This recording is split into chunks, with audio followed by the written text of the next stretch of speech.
What is crack-a-lackin', fellow thermonuclear AFers? I am Dampa Valley coming at you with my certified fantabulous co-host, Mr. Grant Hughes. We are here to do our All-NBA, All-Defense, and All-Rookie teams. Check out our very motherfucking long awards pod that went like 100 minutes. I would say it was thorough, Dan. I think it was comprehensive and thorough is what I would Check out our awesome, thorough, comprehensive, in-depth awards podcast. All NBA, all defense, all rookie here. Before we get started, the usual question, Grant, since I talked to you 3 minutes ago, how are you doing? I'm nervous because this is a lot harder than the individual awards we just did. And I think we're going to differ a lot. And I think I also am concerned that I forgot someone, because when you're doing lists of 15 plus players, it's really easy to just not mention someone that should be mentioned. So that's where I'm at. Are you feeling confident here? I mean, or do you know all 15 players you're picking?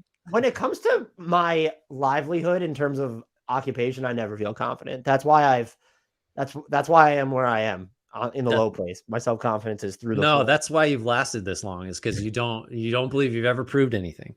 I do. I wanted to ask you really quickly. I don't know if you saw Rudy Gobert got suspended by the Wolves for the playing game against the Lakers. Yeah, we probably should have led. Yeah, my thoughts. The Timberwolves should stop punching so much, just across the board. Punching has really been a problem for them because it's so wild. So, yeah, I mean, it doesn't. So, what my first thought with the Gobert thing was all those allusions to nobody likes this guy that have been around for his whole career, basically.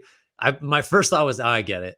This now I see this is what it, this is real. He actually is just despised, but he privately apologized reportedly on a text thread to the team, and he publicly apologized specifically to Kyle Anderson. And that's way more than you often get in a situation like this.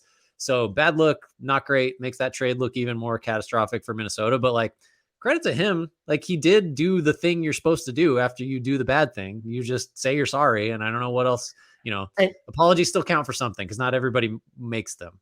And John Krasinski did say it seemed like players are ready to move on, but the suspension was inevitable after the punch. The Woj tweet on it was just so funny. It was Kyle Anderson called Rudy Gobert a bitch repeatedly on a night that he was playing injured. I had joked when it happened that Kyle Anderson must have told him that screens weren't actually assists and that Rudy Gobert punched him.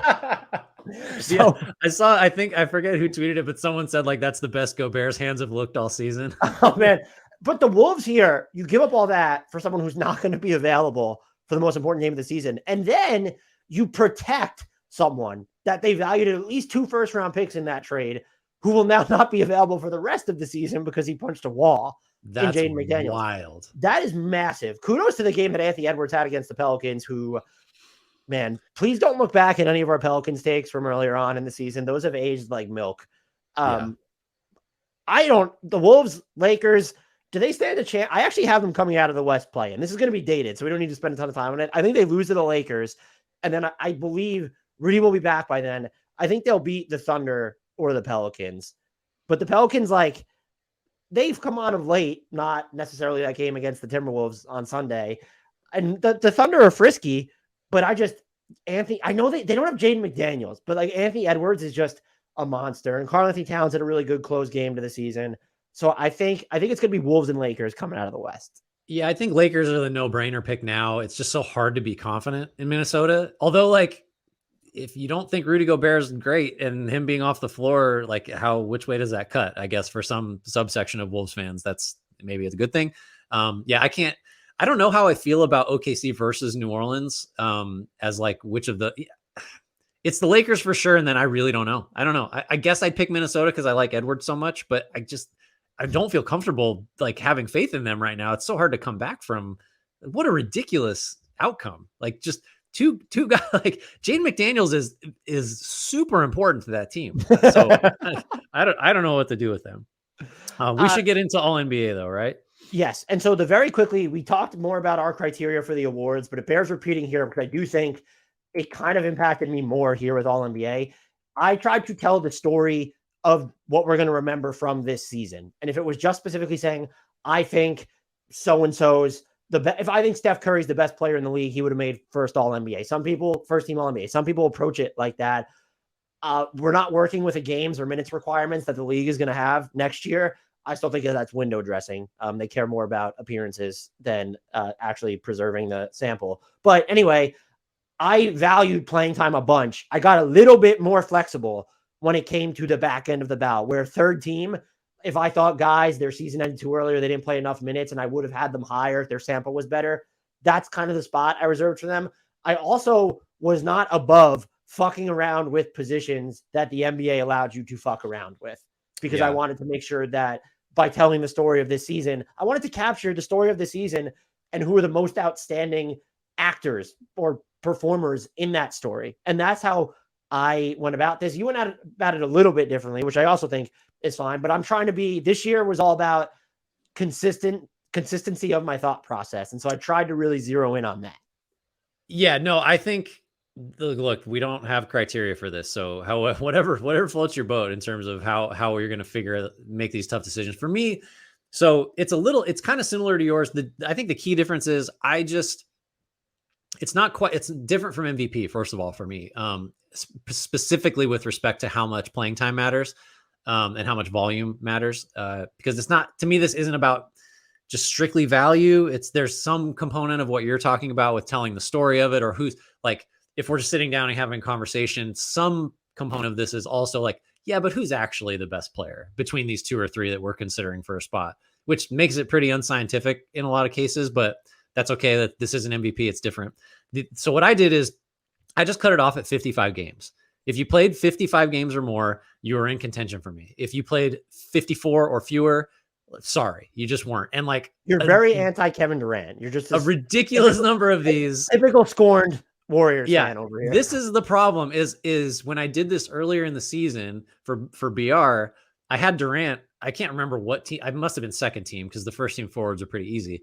I had him on there and I was like, well, he might make it past 50. He might not, but I thought of it more like you did in terms of what's the story of the season? How can we keep Durant out of an all NBA team? Because he was an MVP candidate for the vast majority of his healthy chunk of the season. He just falls short. I maybe it's because I wanted to simplify it, but if you didn't play 55, you're out.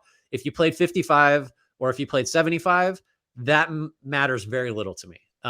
So I've just set a lower threshold you've got to clear, and I'm willing to make some decisions based on volume, but it matters very little relative to, efficiency, relative to like just how impactful, all that other stuff. So that's the only difference for me. But again, these are all this is much hazier, just generally speaking, I think, than some of the other awards we've talked about. So do you want to lead us off? Do you want to give us, should we start with the guards and just go first, second, third? That's what I was saying. So let's start with, we'll go by basically positions here. Guards were bloodbath. And can I list all the names that I think needed to be considered just in the all NBA discussion at large for guards? Go for it. I'll add any that you don't have, because I got a lot of also mentioned. Also, I will say, because Paul George and Jaylen Brown are both eligible at forward, I did not include them even in my guard because it just wasn't happening for either of them if I looped them in as guards. Okay. I have Devin, and this is just in alphabetical order by last name. So I'm not Devin Booker, Jalen Brunson, Steph Curry, Luka Doncic, Anthony Edwards, De'Aaron Fox, Darius Garland, Shai Gilgeous-Alexander, Tyrese Halliburton, James Harden, Zach LaVine, Damian Lillard, Donovan Mitchell, John Morant, and Trae Young. Did I miss anybody? I think you got everybody that I had. I actually forgot to put Trae Young on my also considered, but he definitely belongs on there. That's like if there was an all NBA eighth team for a guard. Right. Not a serious consideration, but it's like, it's Trae Young. The guy, did he lead the league in total assists again? 28 and 10, just like clockwork or whatever. Yeah. It is. Like that. Right. That's just like, so my first team, I had, and I don't think this is controversial. I had Shai Gilgeous-Alexander, who was fourth on both of our MVP ballots, I believe. Then I had Donovan Mitchell. When you're trying, when you want to talk about capturing what happened this season, Donovan Mitchell through and through comes in without Darius Garland, had some rough patches this season, gets to 2,400 plus minutes without even playing in 70 games, by the way, is one of the most efficient off the dribble jump shooters in the NBA. His defense is night and day better than it was while he was with Utah in the final season, 2 seasons, whatever, and turned the Cavs, not himself, but turned the Cavs into just this bona fide contender where if you look at stats, I'm not saying the Cavs should be the title favorites, but they should be like second or third if you're just going by like just some of the advanced metrics. I think he was higher up in the MVP discussion, but as Darius Garland came back, as Evan Mobley grew, I think his case faded a little bit. But he is just wire to wire. To me, do I think Steph is the better player right now? Sure. Donovan Mitchell played 2,400 plus minutes, which is noticeably more than a Steph Curry here. And when you look at the value proposition of having Donovan Mitchell on offense, his fit in the larger context of what Cleveland is doing, as well as just what the shot creation does for them in the clutch, in big games coming up in the playoffs, but just overall their half court offense, I think it's a big deal. And he had a monster season. Yeah, I think so. We agree on SGA as a first teamer. I guess that's maybe, I don't know how controversial that'll be. I don't think it should be. So my other first team guard is Steph. And I acknowledge that just a lot of the catch-all stats and the cumulative numbers say that certainly Mitchell and maybe even a couple other guys, Dame Lillard is another one, and Luka should probably be ahead of Steph. For me, those numbers are all close enough. And the fact that Curry, again, leads basically everyone we've mentioned in true shooting percentage, he got to 1,940 minutes, which is all these other guys we've talked about are 2,000 plus, and SGA is way up at like 2,400 with Mitchell. Again, the minutes in games didn't really matter. Steph played 56 games, so he cleared my super hard to clear threshold. That was designed just to get him in here, but yes, carry on. Yeah, to get him in here and to snub Devin Booker in his 54 game. But I think the numbers for me are close enough between him and like Lillard specifically, who is really the other guy that I thought hardest about that. And Curry does have advantages in some that just like Curry just is different than all these other guys because of the off ball stuff, because of all the unquantifiable, impact. And I think if you're going to fudge it, which I admit I'm doing here a little bit, I'm going to fudge it in favor of, the most consequential basketball player of this generation in terms of like who's changed how the sport is played. So he's getting a little bump there, like a lifetime achievement-ish thing. But I mean, he's still the same guy. He's still just the most, dynamic offensive guard that there is. And I think the numbers were, close enough and favored him in enough cases that I had to just put him first team just because it felt like the right decision to me. And I will readily admit all my bias and homerism and all that other stuff. I don't think it's again, for the way you went about it, I think it's perfectly arguable. I think so. I had Steph went to my third team. That was just sort of the fungible. Had he played in like maybe 5 more games or 5 games worth of minutes, another few hundred, that case would have been easier for me to make. I had on my second team, I have De'Aaron Fox and Luka Doncic. Wow. I thought about putting Luka Doncic on third team, but then I was waiting the end of the season just too heavily here. He felt like an MVP lock for like the first 20 games. Or Jason Tatum was there, and then it was him.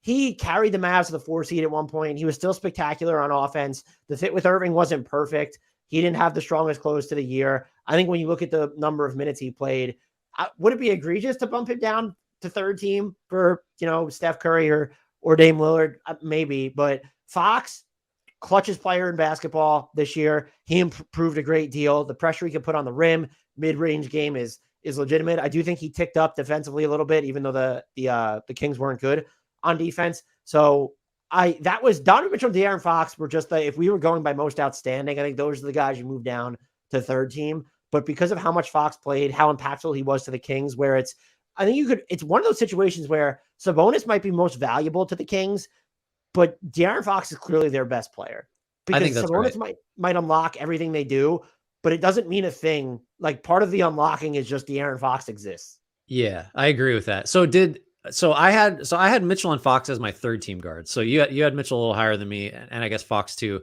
And Luka is on my second team. And like his statistical case, just if that's all you're going by, he should be on the first team, just full stop. But I think some of the defense, some of the leadership stuff, again, we're just getting away from the numbers, which is kind of, I think that makes for a better discussion, and it makes for just a more holistic look at like what player is. So I don't think that's invalid to just say, I don't care that he has a 9.0 box plus minus, which crushes everybody else that's in this conversation. And EPM, he's the best, and all this other stuff. Do we mention Dame? Because I have Dame as a second teamer.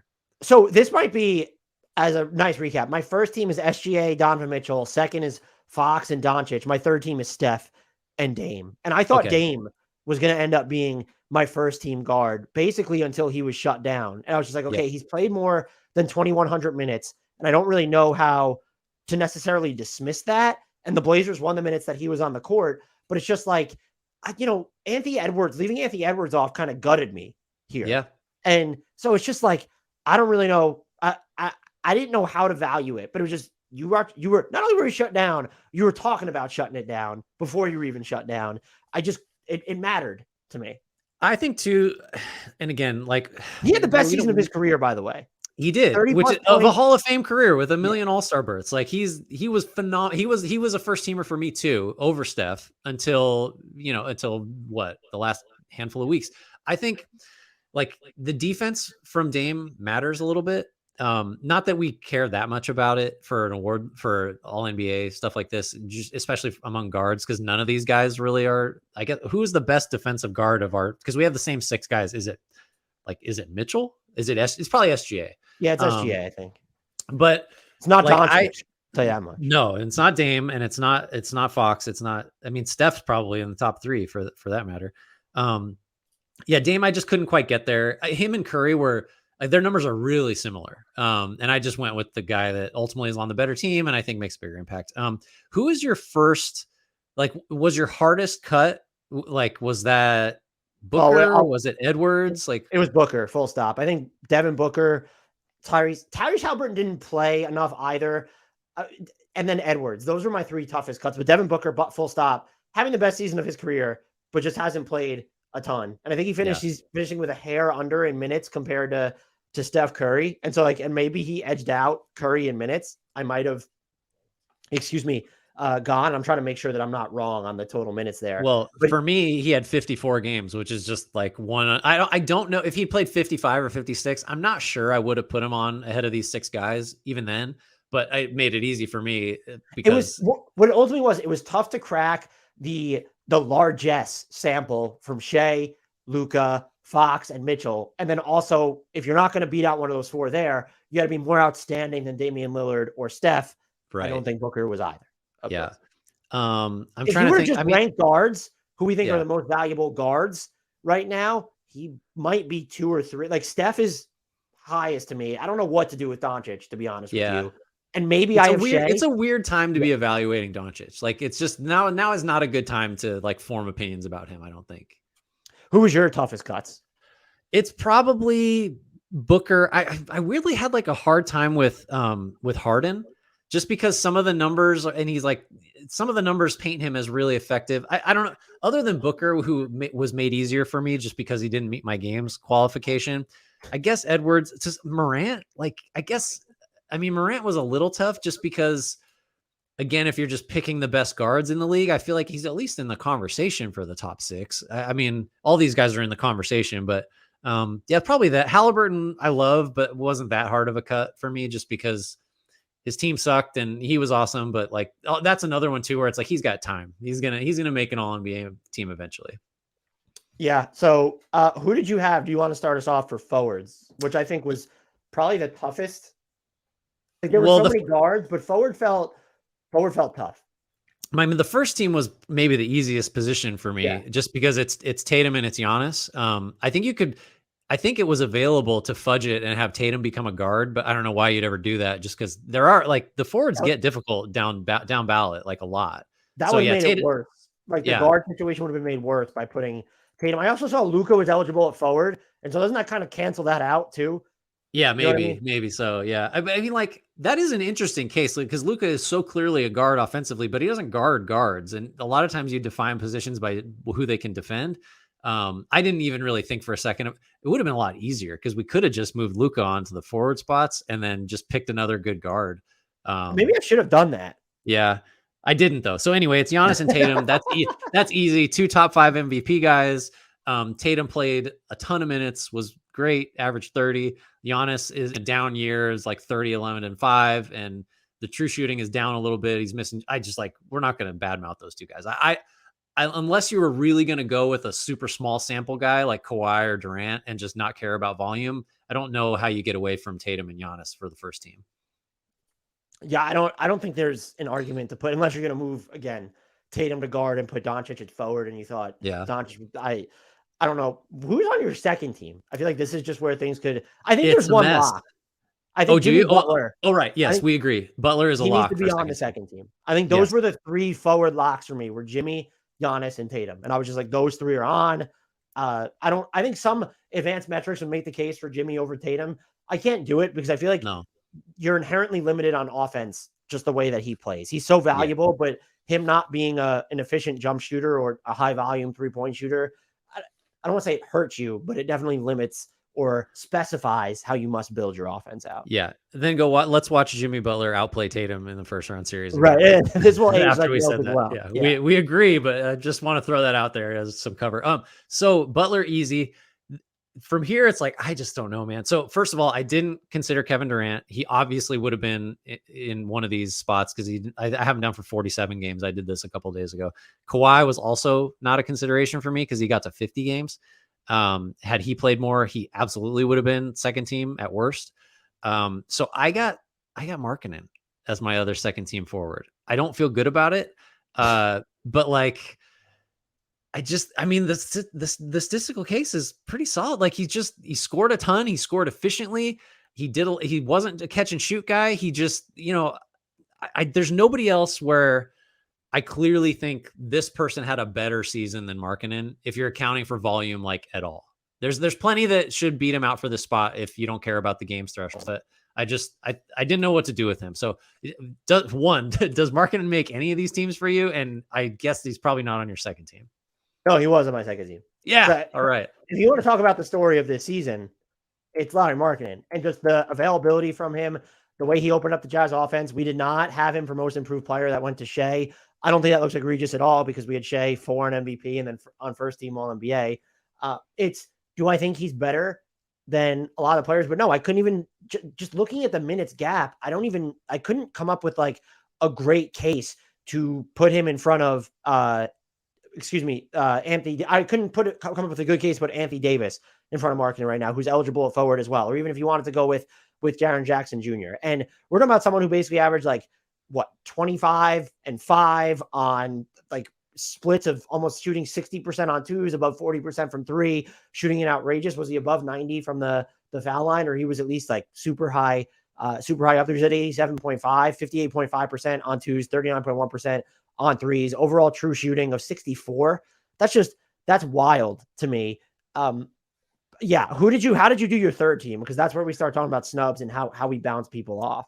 Okay. So LeBron made it barely. He played 55 games exactly. And just like, I get it. I think anyone who's watched him this year, it's like, he's not athletically, he's not the same guy.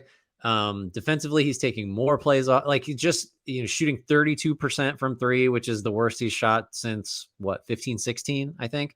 But he's still at 29 points, 6.8 assists, 8.3 rebounds, shooting 50% exactly from the floor.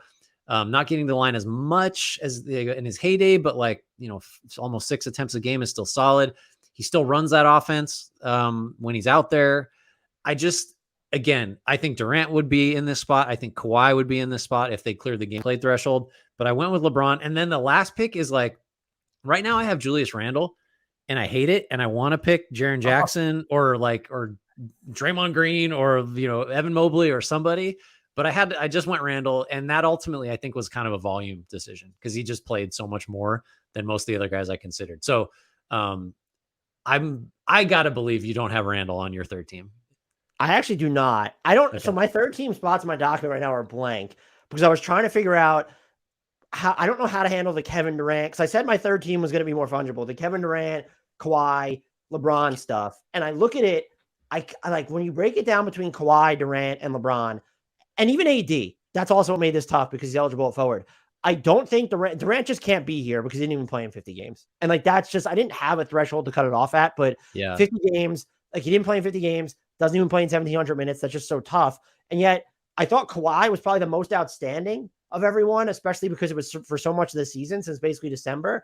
But he's at 1,750 and played in 52 games.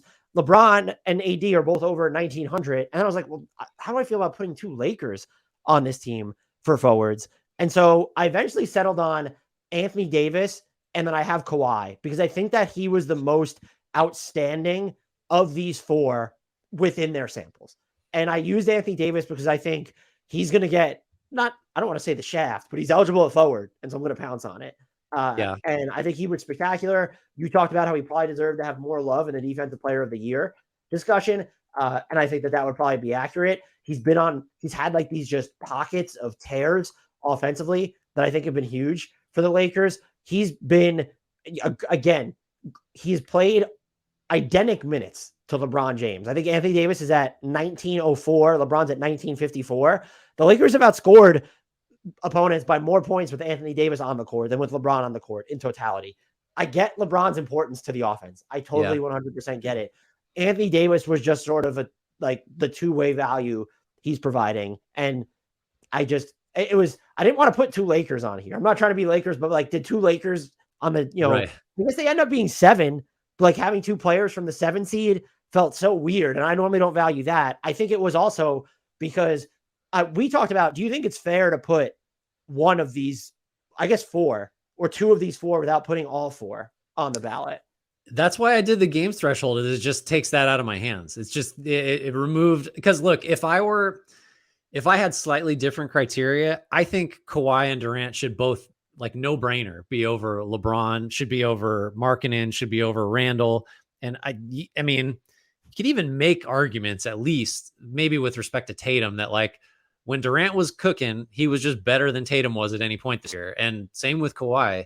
Giannis is a different kind of thing, but I'm glad I did. That's part of the reason I did it that way, is because it just made the decisions for me. So yeah, I don't know. I think if I thought you were going to just go Kawhi and Durant and just get it over with, but Davis, because I'm Davis, I just called him a center. But like to be able to just get him in there at forward, I think makes things a lot easier. I just decided to put him in there, and it was just, I'm leaving off. I didn't know what to do with Jaylen Brown, the jump shooting kind of falling off. Not as much of a creator as some of the other guys here. Like Kevin Durant, I don't think he played enough to make it hard on me. Julius Randle, thought about him. Pascal Siakam didn't have like the strongest 11th hour to the season. So there were like a lot of names. Jared Jackson Jr. might even make some ballots. And I can't, if you're going to just say, hey, he's the defensive player of the year, top 3 and most improved player as well. I get it. I totally get it. Mm-hmm. Yeah. All right. So we got, centers. I think I mentioned Draymond Green was like just a peripheral consideration at forward, which is weird because I guess he starts at forward most nights, but he's best deployed as a center. So first team center, you ready for that? I mean, so I picked the MVP debate all over again. Right. So this is the thing. Normally this would be a different consideration, right? Because MVP is different than all NBA for whatever reason. We've just decided it's different. And, volume matters less, and valuable is different than the story of the season. Actually, because Embiid and Jokic kind of have such similar numbers and played similar minute totals in games and all that stuff, it's the same for me. So I have Jokic as my first team center. And I don't know that we need to rehash everything. Most / all the advanced numbers like Jokic better. The on-off stuff dramatically favors Jokic. However you cut that up, basically, whether you care about how bad Denver is without him, I think that actually is a point in his favor because it shows the team that he's elevating. The Nuggets are better with Jokic on than the Sixers are with Embiid on. It's very close. Everybody's welcome to pick Embiid here, but I'm just going to stick with Jokic, who I also had as MVP. Yeah, I had Jokic as MVP as well, and also first team center. Please go check out. I echo everything Graham said. We went 30 plus minutes basically, or 30 minutes on the MVP discussion. So please go check out that podcast. But this is an either or situation. Yeah. I won't, unless you're going to say Jokic is trash and it's clearly Embiid, or you're just going to say, well, it's Embiid's turn, which I think is unfair to Embiid and the case that he built. Jokic first team, Embiid second team. And I don't think there's no argument against having those two as even if you were super high on Anthony Davis and don't care about minutes, he didn't even have a case to dethrone one of these two. Who's your third team center? That's kind of the interest, because you got Davis out of the way at forward. And I put Domas Sabonis there. Okay. I think, is there even anyone else who would have a case over him? Like, could Bam get in there? Maybe. I don't think Mobley hasn't done necessarily enough on offense this season to get there. I mean, just Sabonis, what he's able, his 2-man game with basically everybody on the Kings, the way he's been able to unlock their offense, he's been really important as a defensive rebounder for them. There was also a huge stretch of this season where like they couldn't navigate the minutes with him off the floor. He's been wildly important to the function of their offense, and the shots that, not only the shots that they generate with him on the court with his vision, and he can work from the outside in with the ball in his hands. But the way that, and I don't know if there's a way of measuring this. I'm sure there's proprietary data that has it, but like sometimes offenses can seem homogenous, but like the Kings, all of a sudden, there's all this off-ball movement from guys, and I feel like it's because Sabonis, like Fox, if you look at him moving off the ball sometimes, it's Sabonis unlocks that because you know that he's waiting for it.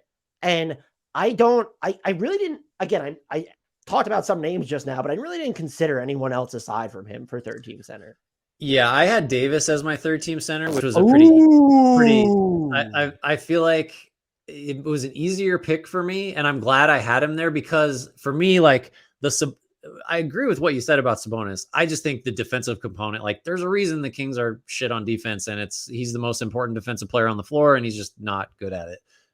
So it would have been hard for me to choose between like Sabonis and Bam, and even like Jaren Jackson, or like I don't know.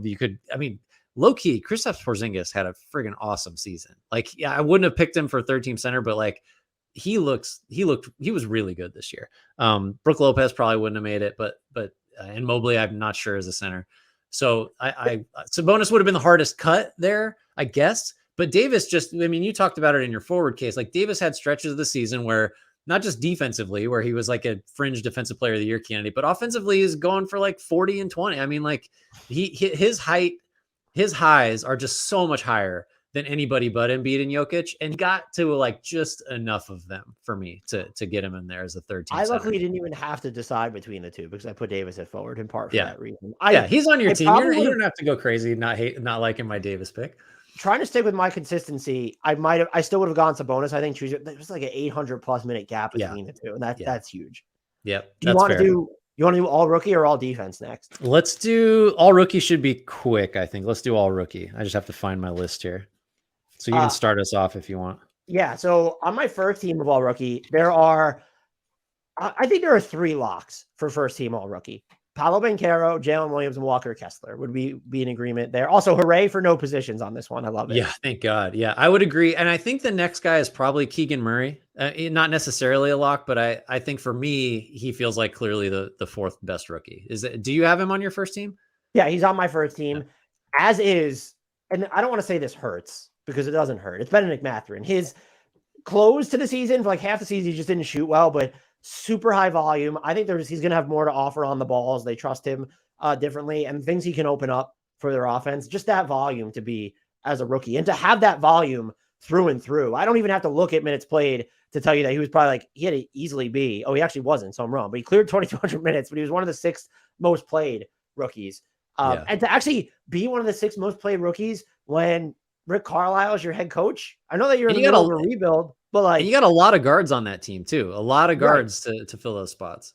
So I mean, by the way, Indy just having 2 of the top 7 played rookies is hysterical. Yeah. So I don't think he was a lock, but did you are our first teams the same? I don't think they are based on your. They're not. That was the hardest. The first 4 spots were just like no brainers, very easy. So I have Tari Eason as a first teamer, and I feel like that has the potential to look really bad because he's such a weird player. And he might be someone we look back years from now and he's just, not in a rotation, or because he's just so much of what he does well is he plays really hard. He's disruptive on defense. He chases down rebounds. He runs the floor. Like it's a lot of weird, intangible. I mean, some of it is tangible if you look at the NBA's hustle stats and, deflections and all that kind of stuff. But Mathurin is just I feel like we understand what Mathurin's going to be. He's going to be a guy that gets to the foul line and scores, and that's valuable. He'll have a long career. Eason, I don't know. I just think this year his impact was huge. It's a weird team to evaluate because the Rockets were just, kind of a disaster, and the things that he was good at stood out so much. But he's just like, I just think he did more than Mathurin. It's close. Like for example, in estimated wins on EPM, that's the cumulative stat. Your best rookies are Kessler is number 1 because every stat loves Walker Kessler. Williams 2, Murray 3, and then Eason's 4. He's ahead of Banchero in terms of estimated wins added. So, I mean, that's a decent. It was enough basically to sway me for him. Second team's where it gets interesting though, because you go a lot of different directions here. So do you have Mathurin? You have Mathurin on your second team though, correct? For sure. Yeah. Easy pick. And I have Eason on my second team. So that's, one of the spots each for us gone. This is my So but I don't even know if he's going to make people's all rookie list. I tried to get him on the first team and I couldn't. I am so all the way in on Jeremy Sohan. I have him as a second team. I think he ultimately played enough to get there. He only wound up at 56 games in total, almost 1,500 minutes, though. The efficiency numbers are all over the place. He just progressively improved when he switched to one-hand free throw shooting, was able to lock that down. And so his 69.8% free throw percentage doesn't really tell the story of his entire season. He has great feel as a passer, great malleability as a defender. And he's had some higher scoring games as well. I think there are points where he can be a little bit too passive as a scorer. He feels like the guy that if Dyson Daniels had played more in New Orleans, like that type of a player does fill so many different holes. But I think there's that ultimate, and I'm not differentiating from Dyson Daniels here. I'm just saying there's an even higher end ceiling there if you're going to put the ball in his hands on offense. We'll see how the jumper comes along. But he was an easy second team inclusion for me, mostly because I tried like hell to fit him on the first team because I was so much in a believer in what I saw from him. Yeah, I have him on my second team as well. He's another kind of weird player. Like his swing skill is obviously going to be, can he make jump shots down the line? Have we talked about how much I love the one-hand free throw change that he made? Like that, I just like. Also the hair. The hair for sure. I mean, how many guys do you think have had coaches say, hey, you might want to try this. It's going to look stupid, but I think it's going to work. And guys just won't do it. You used to hear that a lot about like underhand shots. Like, why doesn't Shaq just shoot a granny? It'll go in, like it's doable. And for Sohan to do it and then have it work, it's like, good for him, man. Like that's just caring about what's going to be effective and not the optics of it. Cause it looks like, come on, man, are you really going to shoot one-handed free throws? But he did, and it worked. So single most, if there were a most improved skill for the season, he would probably win it for changing to one-handed free throws. So we have Eason and Mathurin we differ on. Sohan's on my second team as well. Jaden Ivey, pretty easy pick for me for the second team.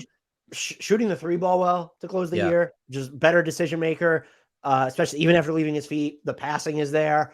I'm curious to see, does the off the dribble touch come along a little bit more over sustainable, over like a longer sample? He had a first team case, I think, actually by the end of the year. I think he had a first team case. It's just, it was tough. The four, I didn't mention him as a lock. Keegan Murray was locked in as just, there wasn't like a good case against him. You had to beat out that final spot. And I think you could have just went a number of different directions there, maybe like 2 or 3 players up for consideration. And I think someone like Eason, or even someone like Mathurin, who had stronger starts and maybe more sustainable success over the course of the season than Ivy did, fewer ups and downs or wild swings. That's why you don't pick him. But I think Ivy has a first team case. And I think too, it's worth mentioning that other than probably Banchero and Williams, I think Ivy has the highest ceiling still I mean, there's another guy on the second team that might have something to say about that, but I think Ivy has as high a ceiling as anybody but those two, and maybe even higher. You just don't know, right? Like point guard is a really hard position to play, and he had gotten by on being the most athletic guy in the gym forever, and he just had to learn how to slow down, how to read the defense, how to guard. He just had to learn a lot of stuff, and I think his run towards the end of the year proved that, like, yeah, that's happening. So athletically, he's still just, I mean, there aren't a lot of guys that can move like he does. So I think this may look like a pretty, not based on the season he had, but where he might end up, him being a second teamer in this class might look kind of wild down the line, as opposed to, he like Tari Eason, for example. There's no chance Tari Eason has the ceiling that Jaden Ivey does. Not that that's what this is about. So the other one, we'll do one we differ on. I'm pretty sure we differ. I had Jalen Duren as a second teamer, and just like he played a lot for a rookie, played in a lot of, and he played in a lot of games, a decent number of minutes. I don't know that he was good per se, but that's kind of where we are in the rookie situation right now. Like all these guys were probably net negatives on the floor, but I think his athleticism, like the flirtation with more than just being a dunker, was encouraging to me. He's another very high ceiling guy, even though non-stretch, non-switch centers only have so high of a ceiling, but for his player type, I think he could be really significant and impactful. But you had somebody other than Duren, right? So we have a difference here. I have Andrew Nembhard. I mean, he played so many minutes, guarded his defense, and he had like really high offensive moments, some of these scoring outbursts, but the defense for me, one of already just the better on-ball defenders that can be moved, like defend up, down. You're not going to find a lot of players to defend down on. Looking at the size of Andrew Nembhard, can defend up. And the level of difficulty on the assignments he was chasing around.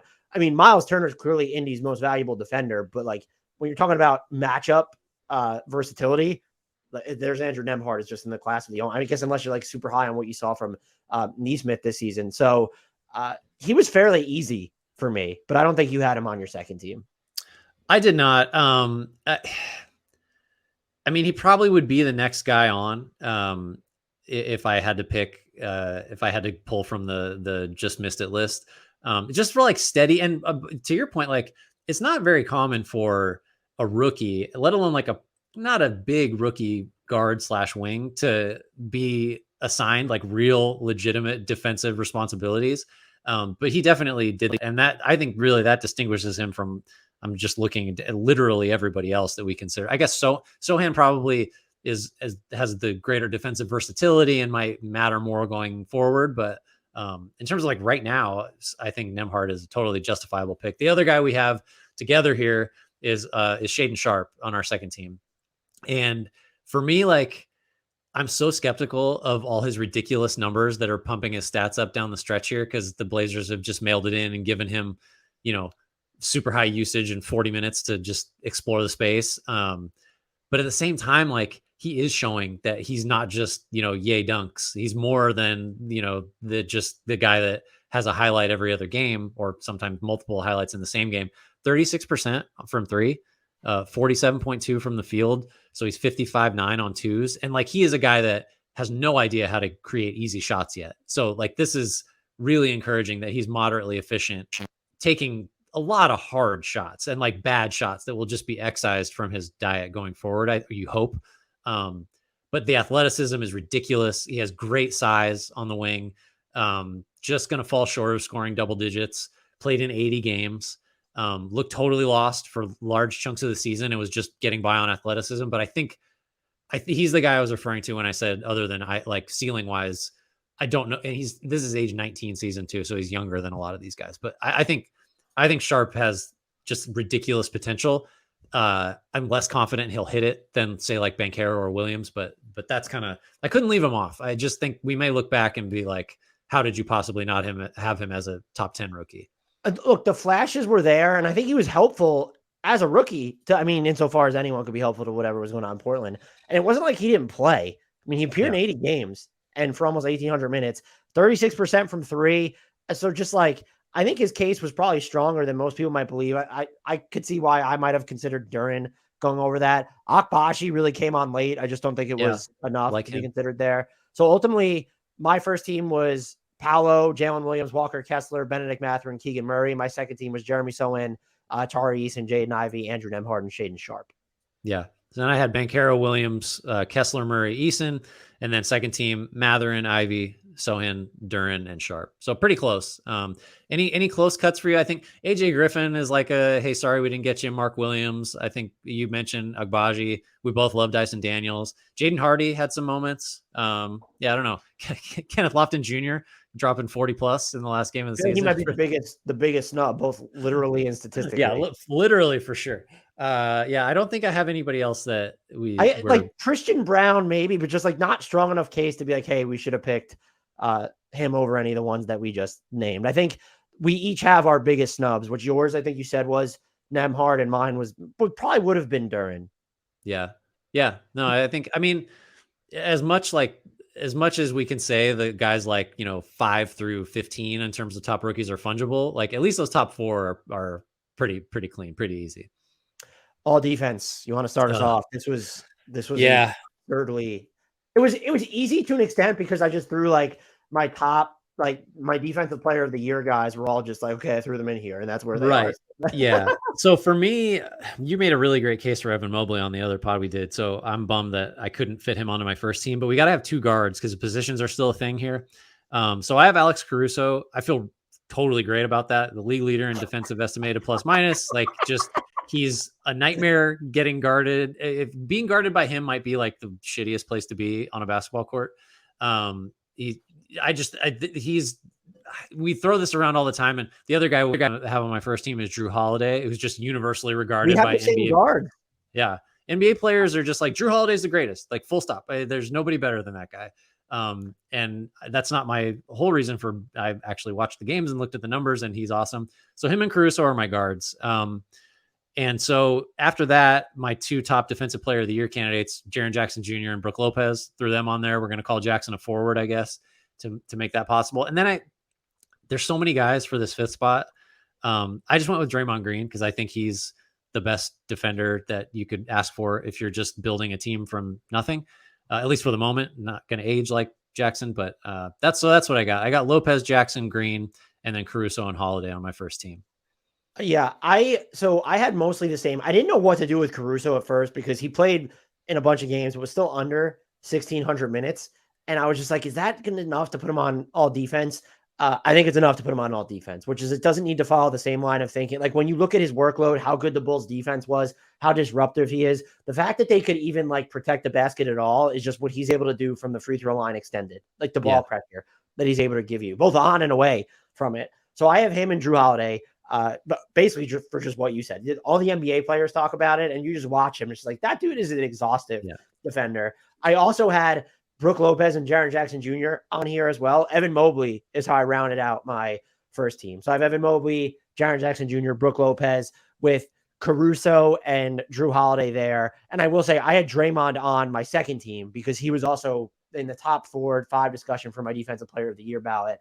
And he was eligible both center and forward, which made things a little bit easier so that I could still fit other bigs on here. Yeah. I wish if it was positionless, I might have had Draymond instead of Caruso just by virtue of the minutes played. And then Drew Holiday probably still would have made the cut.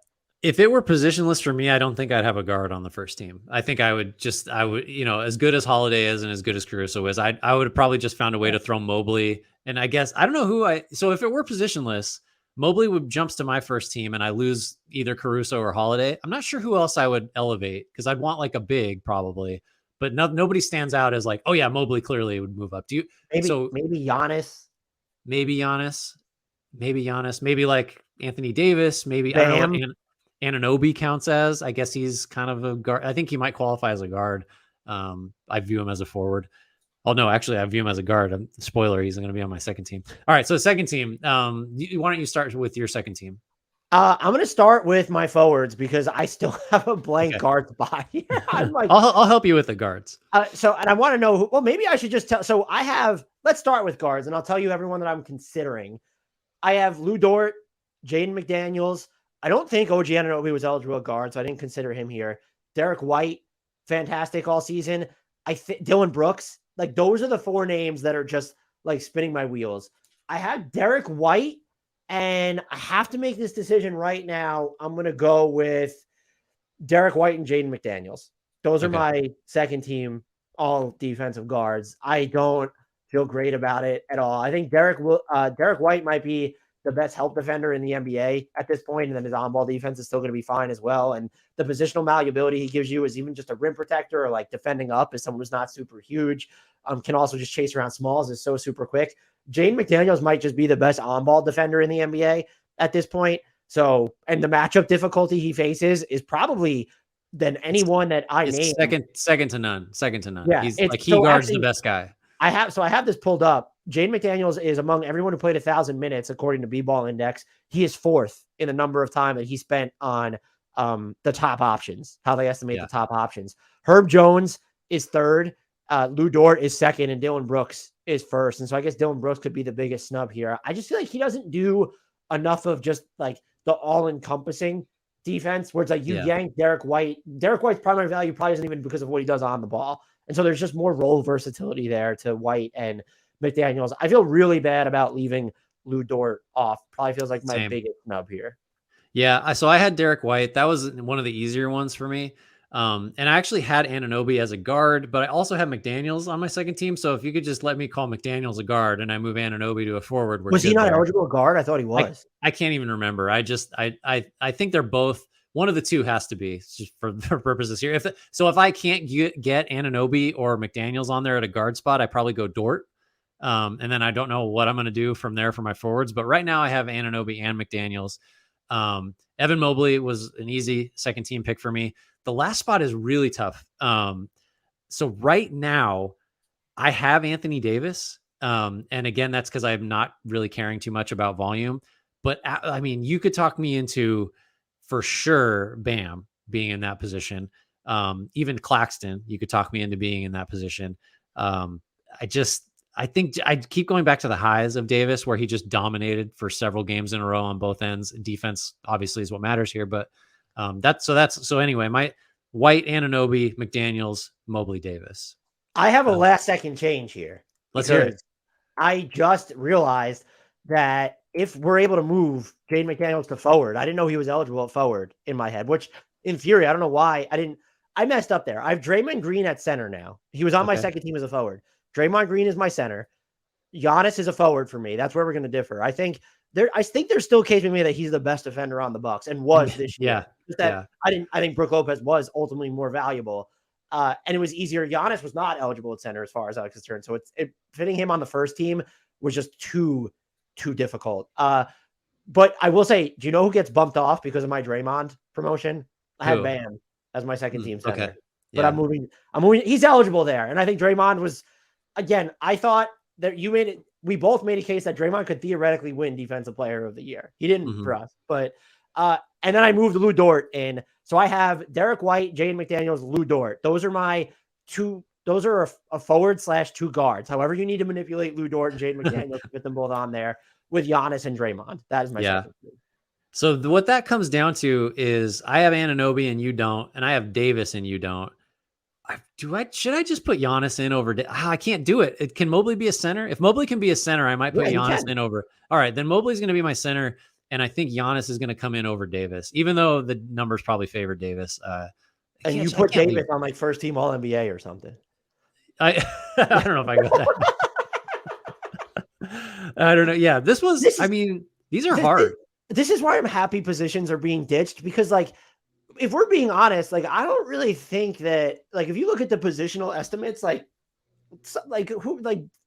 sorry, like, Evan Mobley shouldn't be a forward, but like he'd probably be closer to point of attack when you're looking at. I can't with this. The most egregious one is actually, me including Evan Mobley as a forward on the first team feels a little bit just sort of like too cutesy, but maybe not because he's all over the place. He plays forward for his team. It's sort of, but he plays quote unquote forward because he's kind of everywhere. Yeah, no, this is going to be and this will change. I mean, are we going to just not have guards on all NBA, all defensive teams going forward? Because as good as Caruso and Holiday are, like if you're just starting I keep making this argument, but this is the right way to view it in my mind. I think bigs just matter so much more. Caruso is just the total exception to this because, we've talked about before how's the Bulls defense good? Because like Vucevic is not a good rim protector. DeRozan has not defended his whole career. Levine is like okay some nights, but he's bad others. And it's because Caruso like makes life hell, above the break, and that's how they defend. So he might be the exception, but otherwise, I'm just going bigs and forwards and switchable. This could look really different next year, I think, is the takeaway. And if people are mad about, Caruso was still so, if I was going to put him on, it had to be first team or bust because it was just like, he was under 1,600 minutes, but he was so good. So you might as well just throw him on here. But I'm with you. I'm wondering I wonder how this is going to impact the guard situation. Because I'm even looking now. Would I have had Bam though over any of these guards if I didn't have to include these guards? I think you make the case that Derek White's awesome, but like Bam you build the defense around Bam. That's not true for Derek White. So it's almost unfair because guards just are not in a position. They're not capable of helping as much because they don't defend the rim. That's just like the singular most important defensive thing. It's going to be interesting. It'll be weird. So I think I have, so I'll recap mine. First team, Drew Holiday, Alex Caruso, Evan Mobley, Jaren Jackson Jr., Brook Lopez. Second team, Derek White, Jaden McDaniels, Lou Dort, Giannis, and Draymond Green. This is probably the exercise before you list off yours I was least confident in. Oh, for sure. Yeah, I the same way. So I go Caruso, Holiday, Jackson, Lopez, Draymond. Second team is White, McDaniels, Anunoby, and I think I'm going to punt Davis for Giannis. Either Anunoby or Davis is getting the boot for Giannis. I can't decide. Anunoby hurt. It was like, do I include him or Giannis on this? And I might have had Bam over Anunoby too if we just got rid of positions altogether. So, but that OG was tough, and then both of us left off Dillon Brooks. Any thoughts on that? He's a super hard cut. I think probably like some of what he does, some of what makes him really good defensively also hurts because he does foul too much, and he does make dumb decisions. And like offensively, not that this matters, but man, that guy is just a train wreck on offense. So that didn't necessarily make the decision for me, but yeah, I think he does some damage, like in the wrong way defensively sometimes, but he's still awesome. Like he's, there's no more than 2 or 3 guys I would have considered over him that, from my snub list. Do you want to take us out of here? This was, I hate myself, as promised. A lot of self-loathing going on right now. I think we nailed it. No one's going to have any arguments with any of these picks. Yeah. So everybody, thanks for listening. Please remember, as always, to rate, review, and subscribe. Give us 5 stars wherever you listen to your podcast. Follow us on all our socials. They're listed here on the screen at Damn Valley, at GT_Hughes, at HardwoodKnocks. This was tough. This was interesting. My head hurts. My head hurts. I'm tired. Too. I know. We've been talking a lot.